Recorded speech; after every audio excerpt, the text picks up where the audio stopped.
රටදෙල් කියපුවාම ඉතාමත්ම උෂ්ණාධික ආහාරයක්. ඒත් මේ රටදෙල් ඉතාමත්ම රසට උයන්න පුළුවන්. අද මම වීඩියෝ එකෙන් ඔයාලට කියලා දෙන්න යන්නේ මේ රටදෙල් මාළුව ඉතාමත්ම රසවත් ලෙස හදාගන්න විදිය. එහෙනම් මම ඔයාලගෙන් වීඩියෝ එකට යන්න කලින් ඉල්ලා සිටිනවා මේ වීඩියෝ එක ලයික් කරන්න, කමෙන්ට් කරන්න, ෂෙයා කරන්න කියලා ඉල්ලා සිටිනවා. ඒ වගේම තමයි තවත් යාළුවන්ට බලන්න මේක ෂෙයා කරන්න කියලාත් ඉල්ලා සිටිනවා. එහෙනම් අපි වීඩියෝ එකට යමු. තෙල් ගෙඩි දෙක අපි පොඩියට කපා ගන්නවා.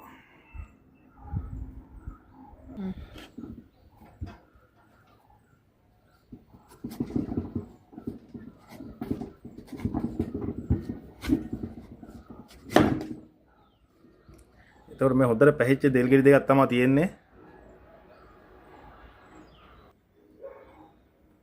මෙන්න මේ විදිහට පොඩි කෑලි වලට කපාගෙන මේක තවත් මේකේ නහය අපි ඉවත් කරගන්නවා. ඊට පස්සේ අපි මෙන්න මේ විදිහට දෙල් නහය අයින් කරගෙන තියෙන කෑලි වල දැන් පොඩි කෑලි වලට අපි කපා ගන්නවා මෙන්න මේ විදිහට.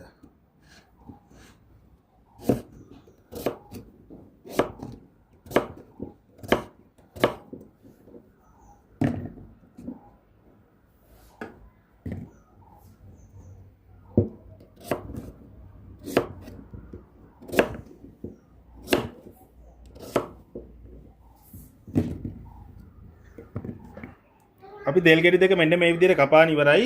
ඊට පස්සේ මේ දෙල් ටික අපි හොඳට හොදා ගන්නවා.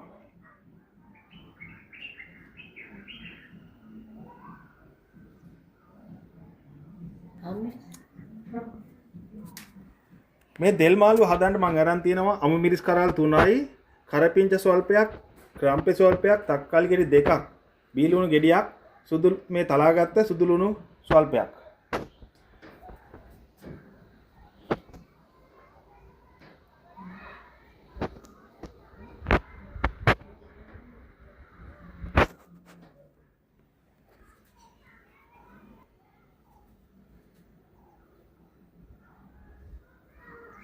ඊට පස්සේ අපි මෙන්න මේ විදිහට මේ ටික කපා ගන්නවා.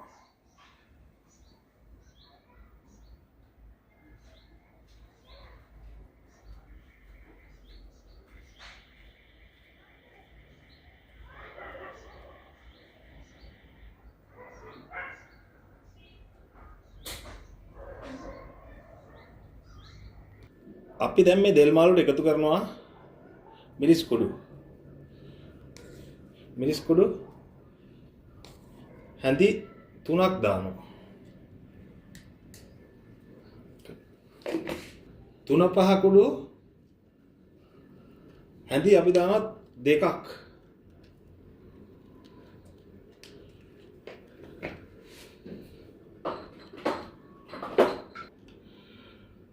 කහ කුඩු හැඳි භාගයක්.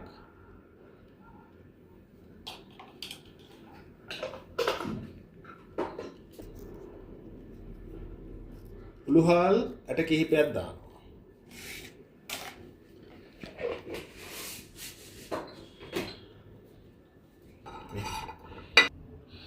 ඊට පස්සේ අපි මේ කපාගත්ත තක්කාලි, අමු මිරිස්, රම්පේ, කරපිංචා, රතුළු මේ බීලුණු ඒ ටික අපි එකතු කරනවා.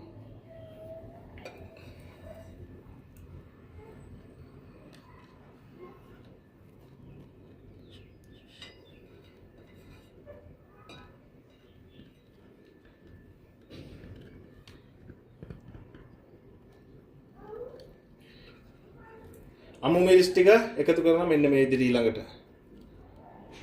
තක්කාලි එකතු කරනවා.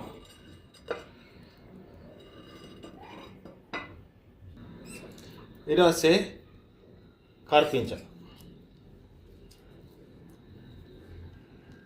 රම්පේ එකතු කරනවා. ඊට පස්සේ අපිට තියෙන්නේ ලිපේ තියාගන්න. ලුණු ස්වල්පයක් එකතු කරනවා. ඊට පස්සේ අපි මෙන්න මේ විදිහට මේ දෙල් මාළුව ලිපේ තියාගන්නවා.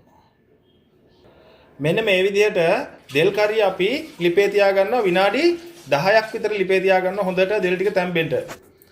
ඊට පස්සේ මම පොල් අරන් තියනවා මේ පොල් අඩලක පොල් ප්‍රමාණයක් අරන් තියෙන්නේ පොල් බෑයක පොල් ප්‍රමාණයක් අරන් තියනවා මේ දෙල් කරියට. ඊට පස්සේ මෙන්න මේ විදිහට ලුණු වතුර උණු වතුර ටිකක් දාලා අපි පොල් කිරි ටික මිරිකලා ගන්නවා. ඔයාලට පේනවා මේ දෙල් මාළුව හොඳට තැම්බිලා දැන් තියෙනවා. දැන් අපිට මේකට නිවිති කොළ ස්වල්පයක් එකතු කරනවා. ඊට පස්සේ තව විනාඩි 5කින් අපි මේකට එකතු කරනවා පොල් කිරි ස්වල්පයක්.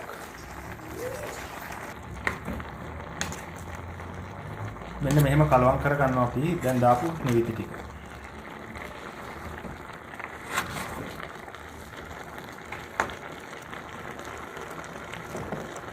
ඊට පස්සේ වහලා තියෙනවා. අපි පොල් කිරි එකතු කර ගන්නවා මෙන්න මේ විදිහට.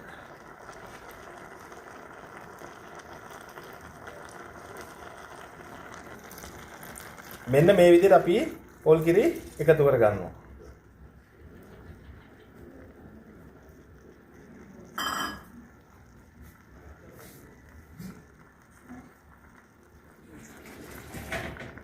දැන් අපි කිරි ටික දාගෙන ඉවරයි. විනාඩි 10ක් අපි තියනවා මෙන්න මේ විදිහට හොඳට ඉදෙන්න.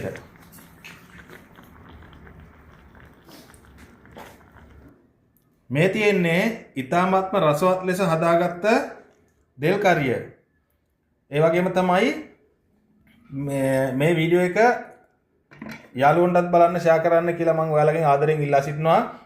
ඒ වගේම තමයි මේ වගේ ඊ타මාත්ම රසවත් වීඩියෝ එකක් අරගෙන ඊළඟ සතියේත් ඔයාලා හමුවට එනවා. එහෙනම් වීඩියෝ එකත් එක්ක රැඳී සිටියාට බොහොමත්ම ස්තුතියි.